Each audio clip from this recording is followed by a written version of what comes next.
बिस्मिल्लाहिर्रहमानिर्रहीम। ये एक सवाल आया है कि नमाज में कब बिस्मिल्लाह नहीं पढ़नी चाहिए, क्योंकि आपने कहा था बिस्मिल्लाह नमाज में पढ़ेंगे तो नमाज बातिल हो जाएगी। और जी मेरे अज़ीज़, मैंने ये नहीं कहा था कि नमाज में बिस्मिल्लाह जो है वो मुतलक़न नमाज से बातिल हो जाती है, लेकिन जब भी आप कोई सूरा पढ़ते हैं तो उसके शुरू में बिस्मिल्लाह पढ़नी ज़रूरी होती है।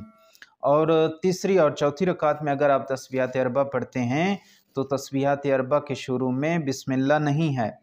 अगर आप सूरह फातिहा पढ़ते हैं तो फिर बिस्मिल्लाह पढ़ें, अगर आप तस्बीहात अरबा पढ़ते हैं तो आप बिस्मिल्लाह नहीं पढ़ेंगे। नमाज में कब और कहाँ औज़ुबिल्लाह पढ़नी चाहिए?